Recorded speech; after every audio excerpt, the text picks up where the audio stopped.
Osmose. Osmose Radio. Bonjour à toutes et à tous, chers auditeurs et chères auditrices d'Osmose Radio. Bienvenue comme chaque semaine dans votre émission Tout à fait Thierry, l'émission qui vous parle de vos séries favorites. De retour après mon absence de la semaine dernière, ne vous inquiétez pas, je vous ai préparé plusieurs surprises pour me faire pardonner. Comme chaque semaine en tandem, Clem qui est avec moi. Ouais, salut à vous. Ça va ? Ça va très bien, merci. Oui, bah t'as la pêche, hein. Bah toujours, il faut. Et puis surtout avec aujourd'hui de qui on va parler, hein. Et mon invité spécial de la semaine, mesdames et messieurs, je vous présente Thibaut. Non, Guillaume. Non, Guillaume. Guillaume comme l'appelait Clem tout à l'heure. On va se perdre, hein, sinon. Oui. Non, c'est Thibaut. Ami de longue date, hein, depuis la maternelle. Enfin bref, je vais pas vous raconter My Life non plus.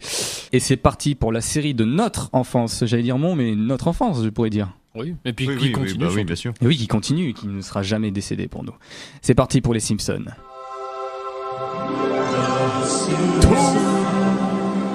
Ah là là, les Simpsons. Alors les Simpsons est une série télévisée d'animation américaine créée par Matt Groening et diffusée depuis le 17 décembre 1989. 1989, c'est long quand même, hein. Ça date. J'étais pas né. Eh oui. Sur le réseau Fox, elle met en scène les Simpsons, stéréotypes d'une famille de classe moyenne. Leurs aventures servent une satire du monde de vie américaine. Enfin, de vie américain. Les membres, vous les connaissez bien sûr. Qu'y a-t-il dans les membres ? Mais il y a Homer. Voilà, il y a Homer, il y a Marge, la femme d'Homer, Bart, Lisa et Maggie qui sont les enfants. Ils sont tous jaunes de peau. D'ailleurs, j'aurai une petite explication là-dessus, mais ce sera pour plus tard. On va parler des origines d'abord. Alors Matt Groening a conçu la famille Simpson en 1986 dans l'entrée du bureau du producteur James L. Brooks.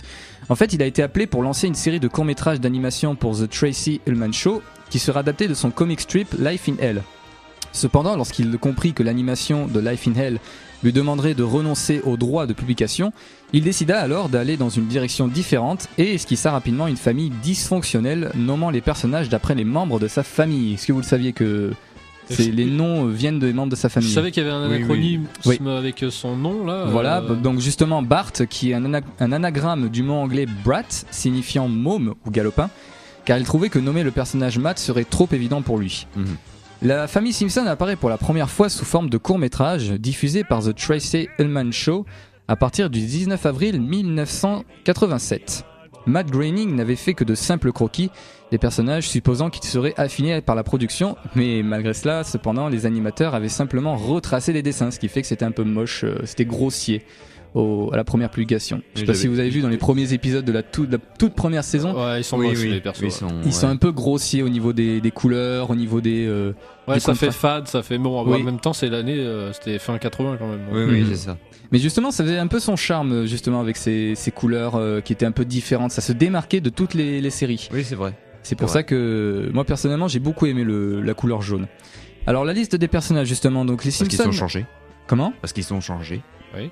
Ils sont changés. Non, parce que t'as dit, ça me plaisait bien cette couleur de peau jaune. Mais ça a toujours été. Oui, je sais, bah oui, c'était une précision, enfin voilà quoi. Les Simpsons forment une famille américaine typique qui vit dans la ville de Springfield. Homer, le père, travaille en tant que responsable de la sécurité à la centrale nucléaire de Springfield. Un poste en contradiction avec son imprudence. Oui, c'est clair. Hein. Ouais. Et sa fainéantise aussi. C'est ça, ouais, c'est l'homme de sécurité le plus incompétent de tout Springfield.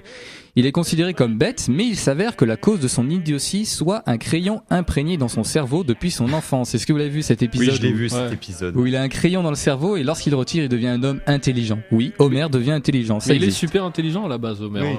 Oui, c'est juste le crayon qui pose problème. Gâché, ouais. Mais le fait qu'il devienne intelligent, il aime pas ça en fait. Il préfère retrouver sa vie d'autrefois. Il a raison.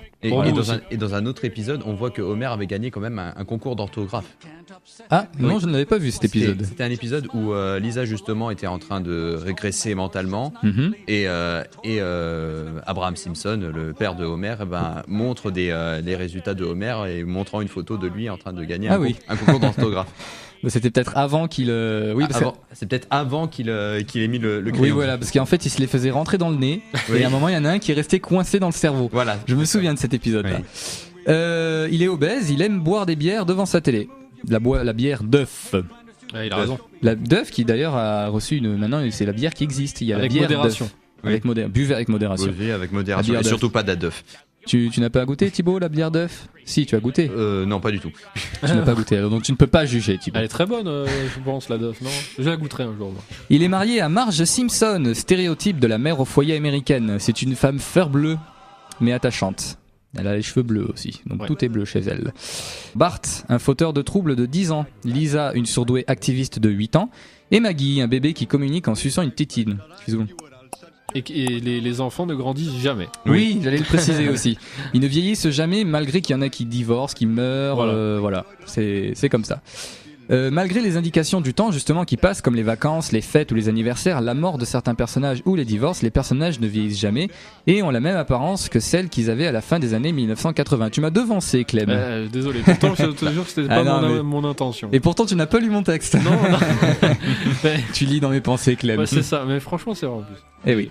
La série comporte de nombreux personnages secondaires, comme les professeurs, les amis de la famille ou les célébrités locales, qui apparaissent souvent aussi, les célébrités. Ouais. Certains sont associés à des endroits particuliers, comme Moe, le propriétaire du bar fréquenté par Homer, ou Carl et Lenny qui travaillent à la centrale nucléaire. Carl et Lenny qui sont inséparables. Oui. Ouais, d'ailleurs, il me semble qu'au tout début, je sais pas si tu l'as signalé ou pas, mais Lenny ou Carl, je sais plus, l'un des deux, il y était pas en fait. Il me semble que Lenny était avant Carl. Ouais, voilà. C'est possible. Il y en a un qui était pas, ou il y avait un perso qui changeait, c'était pas les deux mêmes potes d'Homer au tout début. Je n'en ai pas de souvenir, faudrait que je vois ça. Les créateurs ont initialement conçu plusieurs de ces personnages pour l'humour de la série ou pour remplir les fonctions spécifiques de la ville. Certains d'entre eux ont eu des rôles de plus en plus importants et par la suite ont eu les mêmes rôles principaux de certains épisodes. Donc voilà, chaque personnage, on peut le voir dans un épisode. On va enchaîner avec le thème de quoi ça parle, les Simpsons. Il faut savoir que c'est centré sur une famille et sa vie dans une ville typiquement américaine. Ça reprend la dramaturgie d'une sitcom dont les limites sont repoussées par l'animation. La ville de Springfield est l'univers des personnages, là où ils sont confrontés aux problèmes posés par la société actuelle. Alors donc Homer travaillant dans une centrale nucléaire, la série aborde les questions d'environnement. C'est logique. Forcément. La scolarisation de Bart et Lisa à l'école élémentaire de Springfield permet aux scénaristes d'utiliser les controverses en matière d'éducation. C'est logique aussi, vu qu'il y a l'école. Oui. La ville disposant d'un large éventail de chaînes de télévision, des émissions réservées aux enfants, aux nouvelles locales, les auteurs peuvent se moquer de l'industrie du divertissement et de même compris. Ouais, avec Brockman. Voilà, Ken Brockman, le présentateur de la chaîne d'info. La satire n'épargne aucune case de l'échiquier politique. Le gouvernement et les grandes entreprises y sont des entités anormales qui exploitent les individus et aucune figure d'autorité ne vient racheter les abus de l'autre. Ça, je trouve ça assez réaliste finalement. Les politiciens sont corrompus, la police est incompétente et le clergé doute. Donc c'est vraiment la réalité d'aujourd'hui. La religion est un thème récurrent de la série et la plupart des cultes majeurs y sont apparus. Politique et sectes sont également critiqués par l'apparition et la caricature de nombreux présidents ou de sectes connus. On voit George W. Bush à un moment, ou Bill Clinton, ces personnages des anciens présidents des États-Unis. De plus, le racisme est souvent présent et l'homosexualité est gentiment moquée, mais vraiment gentiment. C'est vraiment pas comme South Park, je dirais. South Park, c'est plus trash, South Park. Ah oui, c'est beaucoup plus trash. On va parler du générique. Alors, la séquence d'ouverture des Simpsons est une des caractéristiques les plus mémorables de la série. Presque tous les épisodes s'ouvrent par un zoom sur le titre Les Simpsons. Les Simpsons. Très beau cœur. Puis vers la ville de Springfield. Par la suite, on suit les membres de la famille rentrant à la maison simultanément. Une fois chez eux, les Simpsons s'installent sur leur canapé et regardent la télévision sans se saluer. Le générique permet de cerner rapidement la personnalité et le caractère des personnages. Il a été créé par David Silverman, premier travail qu'il a effectué lors du début de la production de la série. Pour ce qui est de la musique du générique, elle a été composée par le musicien Danny Elfman. Danny Elfman qui apparaît. Et oui, Danny Elfman, j'avais parlé aussi pour Desperate Housewives, pour beaucoup de séries. Pour beaucoup de séries, et puis même dans Génération Vidéo, j'ai entendu parler de Danny Elfman pour une musique. Je sais pas si tu te souviens, Abe. Oui, c'est pour Batman. Voilà, donc Danny Elfman est partout. J'étais perdu là, bravo les gars. Et oui, moi je suis les émissions, les autres émissions que les miennes. Moi aussi. Il me semble que Danny Elfman est présent pour toutes les musiques que fait Tim Burton. Exactement, c'est vrai, je confirme. Oui, je crois, sauf une musique, mais je ne me souviens plus de quel film. Il faudrait que je revoie ça, les films. Honte à moi alors. Dans ce générique, 4 points changent d'épisode en épisode. Alors bien sûr, il y a Bart qui écrit différentes phrases sur le tableau noir de l'école. Des fois, ça a un rapport avec l'histoire de l'épisode ou alors sans rapport particulier, selon les épisodes. Lisa joue différents solos sur son saxophone, puisqu'elle adore l'instrument du saxophone. Et le célèbre gag du canapé varie très souvent. Et le panneau d'affichage de la caisse enregistreuse du supermarché change également de phrase. Je sais pas si vous l'avez vu ça. J'ai vu dans un épisode qui révélait justement ce petit détail. Qui avait un secret. Moi je pensais pas que ça changeait à chaque fois. Justement, ce dernier détail, comme tu disais Thibaut, il a été annoncé dans un épisode spécial. Mais c'est un millième de seconde quoi. Oui, c'est assez court quoi. Et surtout que c'est ultra petit donc. Est-ce que vous connaissez aussi les épisodes spécial Halloween ? Oui, bien sûr. Je sais plus si je les ai vus, mais oui, j'ai dû. Ça s'appelle les Horror Show en fait. Donc l'épisode spécial d'Halloween Horror Show est devenu une tradition annuelle. L'action délaisse alors son cadre habituel pour ceux du fantastique, de l'horreur ou de la science-fiction, dont les classiques sont ainsi souvent parodiés. Moi j'aime beaucoup les Horror Show, c'est d'ailleurs mes préférés. C'est mes préférés aussi. C'est là où on se marre le plus en fait. Je pense que la parodie c'est vraiment quelque chose. C'est en plus dans le farfelu justement. C'est ça. Donc c'est encore plus farfelu quoi. Voilà, c'est du Simpson en plus farfelu en fait. On va parler de l'humour. Donc l'humour se nourrit de références culturelles, dont la grande variété permet à la série de toucher le plus large public. Celles-ci appartiennent souvent aux univers du cinéma, de la télévision, de la musique, de la littérature, de la science ou de l'histoire. Les animateurs ajoutent régulièrement blagues et autres gags visuels au second plan via des bouts de texte humoristiques ou absurdes sur des panneaux. Ah, vous entendez cette musique ? Ah, c'est Itchy Scratchy, non ? C'est ça, Itchy Scratchy. La musique préférée des Simpsons. Bon, j'ai fait un petit aparté là-dessus. La série utilise les tics de langage et beaucoup de personnages en ont au moins chacun un, comme le célèbre Toe d'abattement d'Homer Simpson, le Excellent de Charles Montgomery Burns. Excellent. Il est difficile à dire ce mot, Montgomery Burns. Ou encore le Ha-ha moqueur de Nelson. Nelson qui apparaît souvent aux moments les plus difficiles d'un personnage pour se foutre de lui en fait. C'est ça. Mais d'ailleurs d'un moment il se fait moquer lui-même aussi. Hein, il me semble. Il y a quelqu'un qui se sert de... Et même qui s'auto-critique, oui. Qui s'autocritique il me semble aussi. Oui, c'est un excellent épisode celui-là. Ceux de Bart, il y a Ay caramba, No Problemo ou Va te faire shampooner en France. Alors au Québec c'est Mange de la crotte. Ou alors la version originale c'est Hit My Shorts. Pour ce qui est des États-Unis. Mange mon short. Oui, c'est ça. Oui. Et il faut savoir que ça a été imprimé sur un t-shirt au début de la série. Ah ouais. Mais cependant, Bart a rarement utilisé ces dernières phrases après qu'elles furent devenues populaires. Et oui, parce qu'après on s'en lasse un peu quand même. Hein. Oui, bien sûr. Forcément. On va parler des influences et de l'héritage. On va parler des expressions. Donc un certain nombre de néologismes provenant de la série Les Simpsons. Il faut savoir qu'elles sont entrées dans le jargon populaire. Mark Lieberman, directeur du Linguistic Data Consortium, a fait remarquer que les Simpsons ont apparemment pris la relève de Shakespeare et de la Bible. Bon, c'est un petit peu osé, mais c'est vrai que le vocabulaire, ça peut être quand même... C'est pas encore l'ouvrage le plus vendu au monde. Oui. Bah, c'est considéré comme la plus grande source culturelle d'expression et de slogans quand même, les Simpsons. Hein. Ah ouais, carrément. Oui. Bah, la plus célèbre Toe, c'est quand même assez célèbre partout dans le monde. Hein. Est-ce que on l'utilise Moi, je l'utilisais souvent. Personnellement. Le Toe. C'est vrai qu'il a beaucoup utilisé. Au collège, en tout cas. Moi non. Et il faut savoir que même l'expression Toe, elle est tellement omniprésente qu'elle est maintenant répertoriée dans l'Oxford English Dictionary. Ah, c'est dans anglais. Le dictionnaire. Oui. Mais sans l'apostrophe, par contre. D'accord, ok. Et quelle est l'origine du Do ? Est-ce que vous le connaissez, l'origine ? Moi, je sais qu'il y a Ré, Mi, Fa, Sol, La, Si, il me semble. Mais non, ce n'est pas ça. C'est pas ça. En fait, il faut savoir que Dan Castellaneta explique qu'il a emprunté l'expression de James Finlayson, un acteur du début des comédies de Laurel et Hardy, qu'il a prononcé dans un ton plus allongé et pleurnichard. Le réalisateur des Simpsons a dit à Castellaneta de raccourcir le bruit et celle-ci est devenue la célèbre exclamation dans la série télévisée. D'accord. C'est de là d'où est né le Toe, en fait. D'accord. La description, il y a aussi une description en fait des Français par le jardinier Willy. Vous le connaissez le jardinier ? Oui, bien sûr. C'est l'Écossais. L'Écossais, oui. En tant que singe mangeur de fromage. Je l'adore, lui. Il nous appelait les singes mangeurs de fromage. Ah oui. En fait, elle a été utilisée par le chroniqueur du National Review, Jonah Goldberg, en 2003. Après l'opposition de la France à la proposition d'invasion de l'Irak. Oui, Jacques Chirac avait refusé. Et depuis, les Américains nous haïssaient. Oui, c'est ça. Et ils se sont vengés avec cette expression du jardinier Willy, les mangeurs de fromage. Ah ouais, c'est c'est méchant, hein. Ils sont méchants ces Américains. Quand ils décident d'attaquer, c'est ça, ils se font plaisir.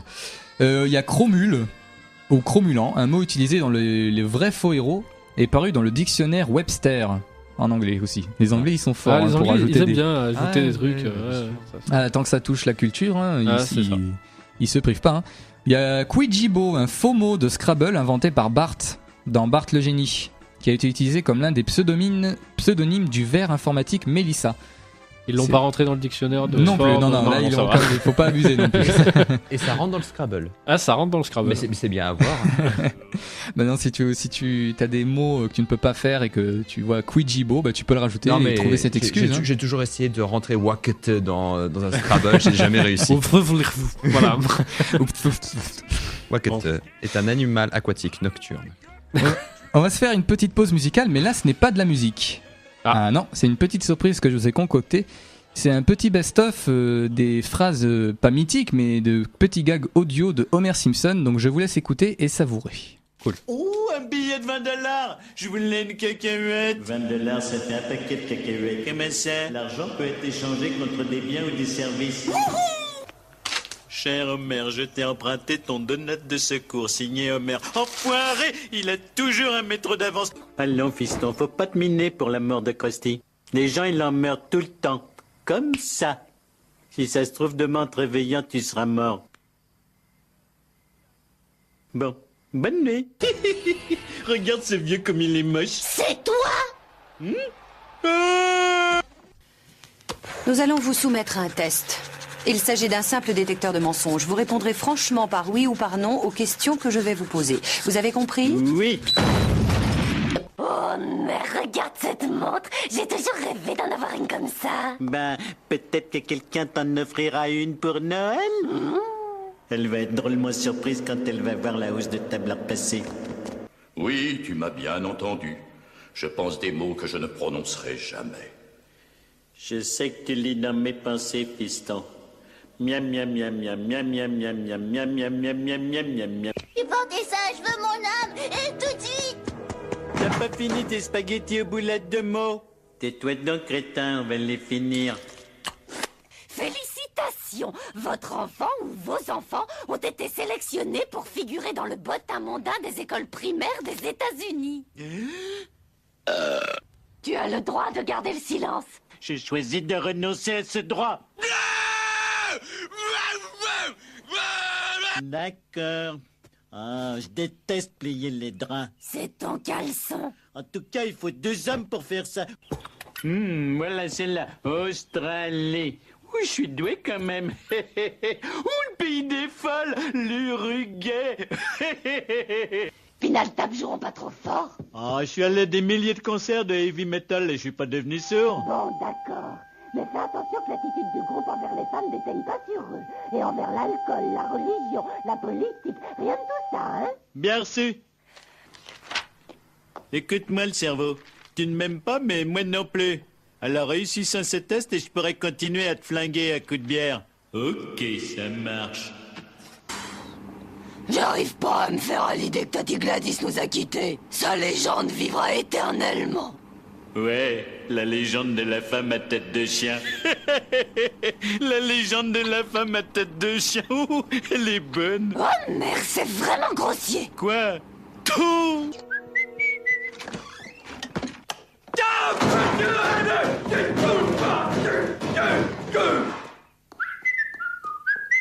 Maman, tu es toujours en train de tout nous mâcher. Profitez-en parce que quand vous serez grand, c'est vous qui vous prendrez en charge. Marge, il y a une araignée sur mes clés de voiture. Tu as bien fait de me le dire, mon chou. Tu veux bien m'aider à faire descendre mon ballon du toit? Mais bien sûr, mon chou.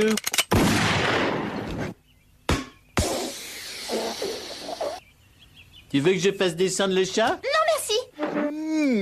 Bon, eh ben, c'est l'heure d'aller bosser. Ils savent pas que je vais quitter le boulot plus tôt pour aller visiter la brasserie d'œufs. Je pointe à 9h, je repointe à 5h, c'est l'hygiène, quoi. Ils se doutent de rien. Bon, il est temps d'aller à la centrale. Et après, la brasserie d'œufs. Ouh, je l'ai dit ou je l'ai juste pensé? Faut que je trouve un mensonge. Oh merde, tu vas à la brasserie d'œufs? Attends voir, mais t'es un vampire. Vite, il faut qu'on tue le petit. Comment vous savez que c'est un vampire? T'es un vampire? Ah, ah. J.J. Abrams Simpson, je l'ai mis en dernier parce que franchement c'est le meilleur pour moi. Et j'aime beaucoup le grand-père. Ouais. Le grand-père. Mon anniversaire. Bon, j'espère que ça vous a plu cette petite surprise. Moi je me suis poilé. On s'est tous poilés. Est-ce que vous étiez au courant qu'il y a eu le parc des Simpsons qui a ouvert? Pas du tout. Ah non. Il y a le parc qui s'appelle le Simpson Ride. En fait, ça a ouvert à l'Universal Studios Florida. On peut pas y aller en fait. Non, on ne peut pas y aller, mais bon, peut-être qu'on ira un jour si on va aux États-Unis. Pourquoi pas. Donc, The Simpson Ride est un cinéma dynamique officiellement annoncé en 2007. C'est une attraction implantée à Universal Studios d'Hollywood et à Universal Studios Florida. Donc, ça a officiellement ouvert en 2008 en Floride.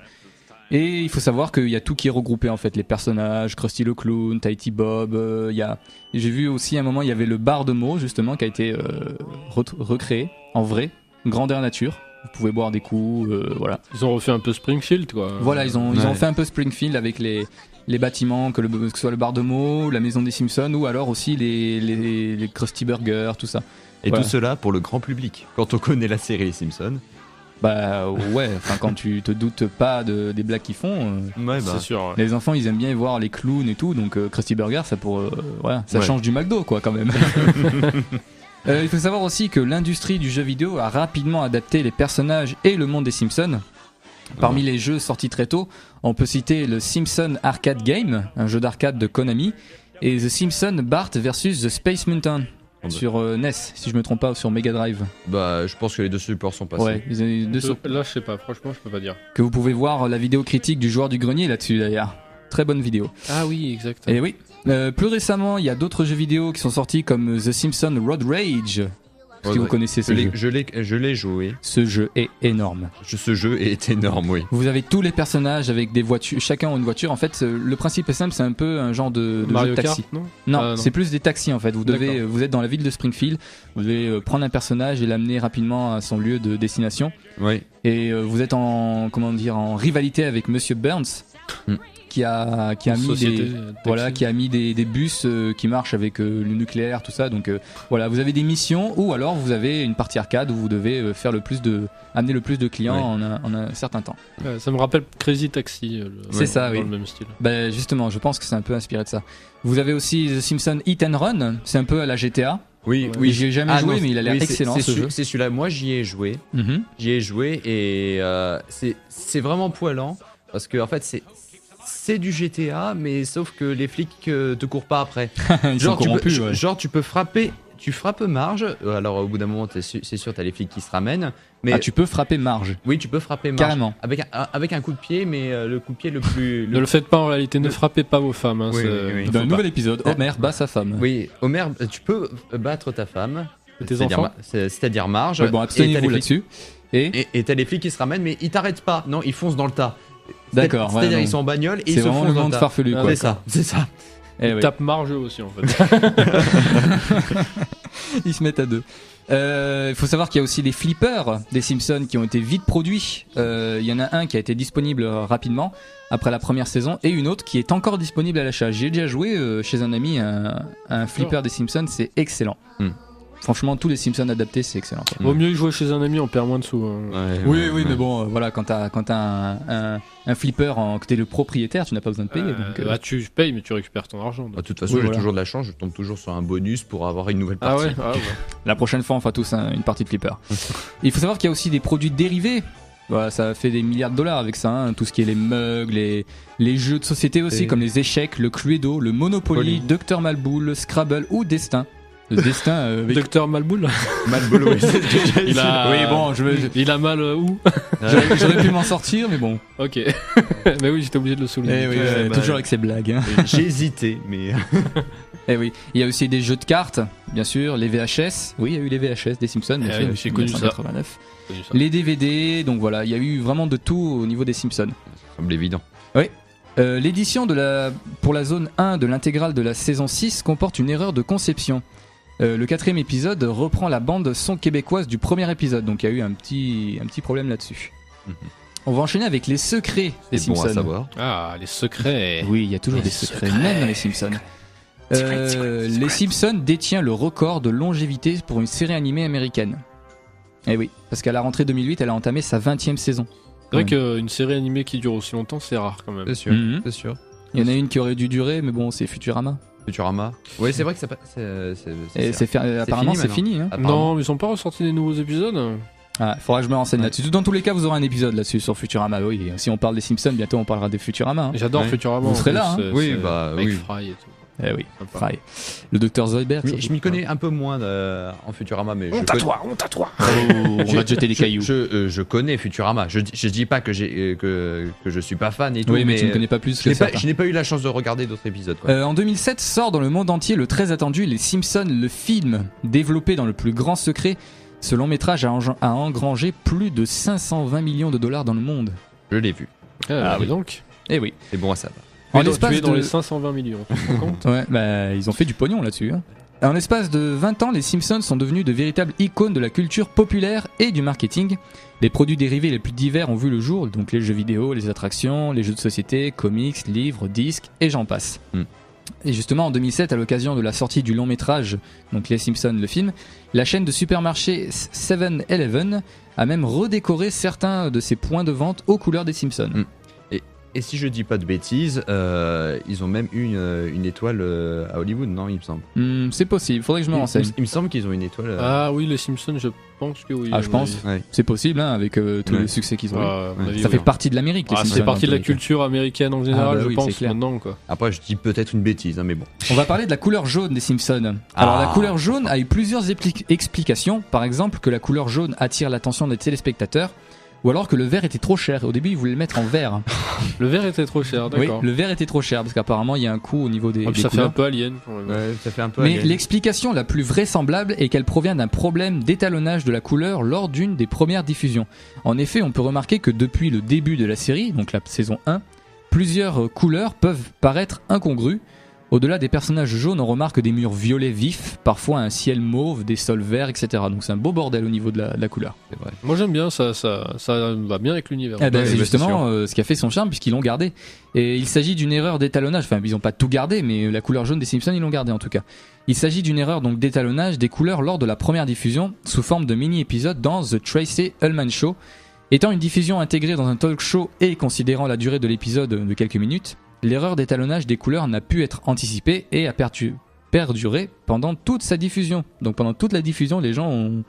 Voilà, les personnages, ils ont vu le désastre qui ne s'y attendaient pas du tout. Non mais c'est bien, ça fait un petit côté nucléaire, on va dire. Voilà, c'est ça va bien avec la ville. Justement, malgré la colère générale qui s'en est suivie, l'équipe de production et Matt Groening ont trouvé que le mélange des couleurs n'était finalement pas si mauvais et venait ajouter à l'originalité de la série. Le réglage a été conservé pendant toute la diffusion et les créateurs ont choisi de produire la série avec ces couleurs pour le format actuel en épisode d'une 30aine de minutes. Je pense qu'ils ont bien fait. Donc le hasard fait bien les choses comme on dit. Hein. Là pour le coup oui. Ou alors on dit qu'il n'y a jamais de hasard. Je sais pas, mais en tout cas là s'il y en a un, il a fait bien les choses. C'est ça, ouais. Imagine le mec il devait se faire virer parce qu'il s'est trompé sur les couleurs, il se fait virer, ensuite il se fait rembaucher. Ça, ou pas d'ailleurs. Eh oui. Donc c'est fini pour notre décortiquage de la semaine. Si vous avez un petit avis là-dessus, au niveau quelque chose qui vous plaît le plus. Je voudrais bien avoir des donuts. Eh ben, sache que j'avais l'idée d'en amener, mais voilà. Au final, je me suis dit, manger en parlant, ce n'est pas bon. Il ne faut jamais parler la bouche pleine, comme on dit. Moi, j'aurais bien voulu. On en mangera après si tu veux. Ça m'a donné faim en tout cas. Je sais pas où. Moi, oui, ça donne toujours faim. Ouais. Et notre émission touche déjà à sa fin. Oh là là, oui. déjà. J'espère qu'elle vous a plu. Bah oui, excuse-moi, mais bon, je peux pas faire. Non, on reste encore 50 minutes. Je fais de mon mieux, Clem. J'espère qu'elle vous a plu. Je remercie mon invité Thibaut. Tu reviens quand tu veux. Hein. Ah bah bien sûr. Hein. Tu es le bienvenu. Je ne refais pas faire la même erreur qu'avec Nico. J'avais dit tu es la bienvenue. Non, je ne la referai pas. Merci Guillaume. Clem, je te remercie aussi. Mais bon, j'ai même pas besoin de te remercier parce que tu fais quasiment partie de l'émission désormais. VIP. J'ai mon badge et tout. Moi je viens. J'ai les clés. Et oui, la surprise musicale. Vous êtes impatient, dites-moi. Eh bien, on va se quitter sur une note japonaise. Donc le titre s'appelle World Is Mine et est chanté par Hatsune Miku. Ah non, c'est pas celle-là. Non, ce n'est pas Scarface, non. Je rends l'antenne à la régie. Merci Abe pour m'avoir mis toutes les musiques. Qui a été génial. Ouais. Je vous embrasse fort et je vous dis à la semaine prochaine. Ciao. Sayonara.